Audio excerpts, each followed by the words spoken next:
오늘 본문은 로마서 7장 7절부터 25절입니다. 그런즉 우리가 무슨 말을 하리요? 율법이 죄냐? 그럴 수 없느니라. 율법으로 말미암지 않고는 내가 죄를 알지 못하였으니 곧 율법이 탐내지 말라 하지 아니하였더라면 내가 탐심을 알지 못하였으리라. 그러나 죄가 기회를 타서 계명으로 말미암아 내 속에서 온갖 탐심을 이루었나니 이는 율법이 없으면 죄가 죽은 것임이라. 전에 율법을 깨닫지 못했을 때에는 내가 살았더니 계명이 이름에 죄는 살아나고 나는 죽었도다. 생명에 이르게 할 그 계명이 내게 대하여 도리어 사망에 이르게 하는 것이 되었도다. 죄가 기회를 타서 계명으로 말미암아 나를 속이고 그것으로 나를 죽였는지라. 이로 보건대 율법은 거룩하고 계명도 거룩하고 의로우며 선하도다. 그런즉 선한 것이 내게 사망이 되었느냐? 그럴 수 없느니라. 오직 죄가 죄로 드러나기 위하여 선한 그것으로 말미암아 나를 죽게 만들었으니 이는 계명으로 말미암아 죄로 심히 죄되게 하려 함이라. 우리가 율법은 신령한 줄 알거니와 나는 육신에 속하여 죄 아래에 팔렸도다. 내가 행하는 것을 내가 알지 못하노니 곧 내가 원하는 것은 행하지 아니하고 도리어 미워하는 것을 행함이라. 만일 내가 원하지 아니하는 그것을 행하면 내가 이로써 율법이 선한 것을 시인하노니 이제는 그것을 행하는 자가 내가 아니요 내 속에 거하는 죄니라. 내 속 곧 내 육신에 속한 것이 거하지 아니하는 줄을 아노니 원함은 내게 있으나 선을 행하는 것은 없노라. 내가 원하는 바 선을 행하지 아니하고 도리어 원하지 아니하는 바 악을 행하는도다. 만일 내가 원하지 아니하는 그것을 하면 이를 행하는 자는 내가 아니요 내 속에 거하는 죄니라. 그러므로 내가 한 법을 깨달았노니 곧 선을 행하기 원하는 나에게 악이 함께 있는 것이로다. 내 속사람으로는 하나님의 법을 즐거워하되 내 지체 속에서 한 다른 법이 내 마음의 법과 싸워 내 지체 속에 있는 죄의 법으로 나를 사로잡는 것을 보는도다. 오라 나는 공고한 사람이로다. 이 사망의 몸에서 누가 나를 건져내라. 우리 주 예수 그리스도로 말미암아 하나님께 감사하리로다. 그런즉 내 자신이 마음으로는 하나님의 법을 육신으로는 죄의 법을 섬기노라. 아멘. 율법은 하나님이 주셨기 때문에 선한 것이고 참 좋은 것입니다. 그런데 그 율법은 누구를 만나느냐에 따라서 생명을 살리기도 하고 죽이기도 합니다. 의사의 손에 들려진 도구는 생명을 살리게 되지만 강도의 손에 들려진 도구는 생명을 해치게 됩니다. 이렇듯 율법은 누구의 손에 있느냐에 따라서 사용법이 다르게 됩니다. 본문에서 바울은 율법은 연약하고 무기력하여 누구의 손에 있느냐에 따라서 그대로 사용되어짐을 말하고 있습니다. 들려진 손에 의하여 선하게도 악하게도 사용되어지는 것이죠.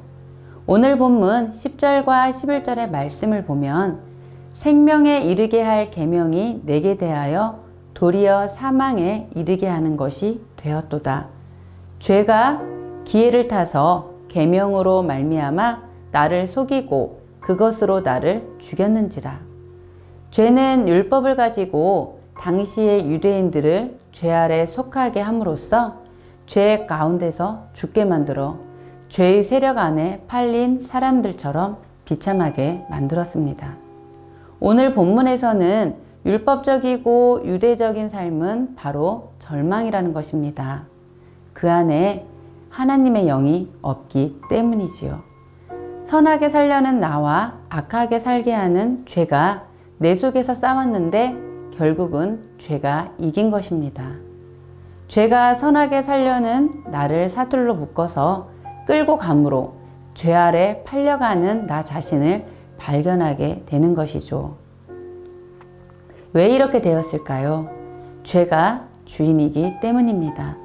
죄가 나를 주장하게 되니 우리는 죄의 종으로 살아가는 것입니다. 죽음에 이르게 되는 것이죠. 7장의 말씀들을 읽다 보면 소망은 사라지고 절망에 이르는 비참한 뿐인 것 같습니다. 그런 모습을 바울은 24절에 잘 표현하고 있습니다. 오호라 나는 공고한 사람이로다. 이 사망의 몸에서 누가 나를 건져내랴. 죄를 통한 죽음에 이르게 되는 절망과 비참함은 절대 사람으로는 해결할 수 없습니다.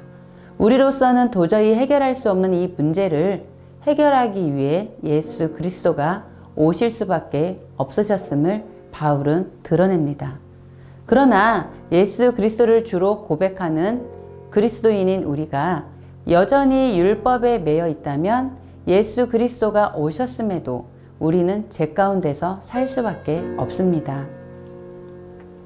예수 그리스도와 함께 십자가에 못 박힌 우리의 옛사람이 죽고 예수 그리스도와 함께 부활한 우리는 죄의 삶에서 벗어날 수 있게 되는 것입니다.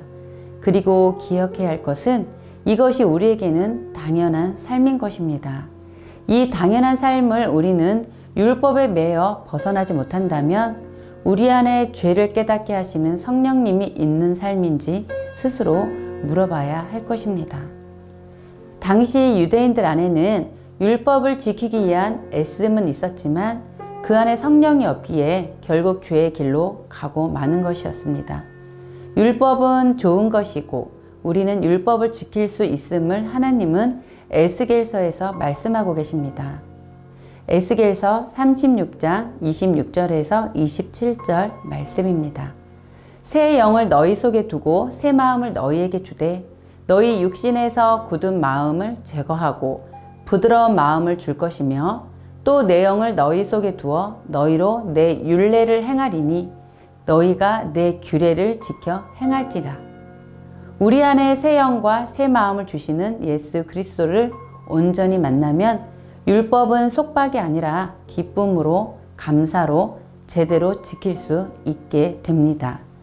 하나님께서 우리 안에 예수 그리스도의 영을 두어 우리로 하여금 규례를 지키게 하신다고 이미 오래전 구약에서 약속해 주셨습니다. 그래서 그 약속을 따라서 우리가 율법을 지킬 수 있는 것은 이제 우리는 예수 그리스도를 만남으로 속사람이 변화되었기 때문입니다.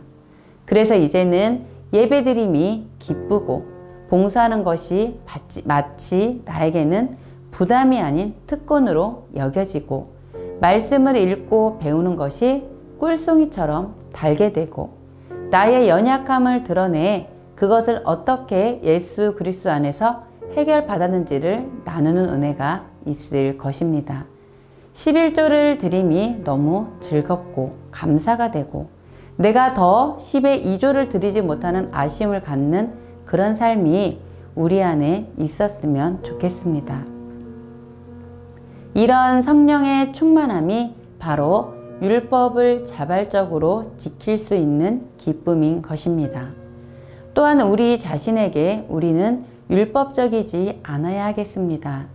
스스로 믿음 생활 잘 못하고 있다는 생각으로 자신을 부정적으로 말하며 스스로를 정죄하는 모습들, 하나님께서 나를 지극히 정상적으로 귀하게 만드셨음에도 우리는 늘 우리 자신을 부정적으로 판단해서 비정상적인 사람으로 스스로 만들 때가 있습니다. 다 율법적인 우리의 모습이지요. 이런 굳은 마음들을 성령의 충만함을 통하여 부드러운 마음이 되셨으면 좋겠습니다. 분명한 것은 성령님은 우리 안에 계십니다. 그렇기 때문에 성령의 인도함을 받는 우리는 우리 자신을 소중히 여기며 성령 안에서 선을 행하며 내 자신을 스스로 깎아내리지 않고 하나님의 성품을 담기 위해 이전보다는 더 나아진 모습으로 오늘 하루도 값진 하루를 보내셨으면 좋겠습니다. 함께 기도하시겠습니다. 하나님, 성령을 갑절로 우리에게 부어주셔서 날마다 성령의 충만함을 통하여 우리 마음 안에 굳은 마음을 부드러운 마음으로 바꾸어 주셔서 율법을 즐거이 기쁨으로 지키게 하여 주옵소서.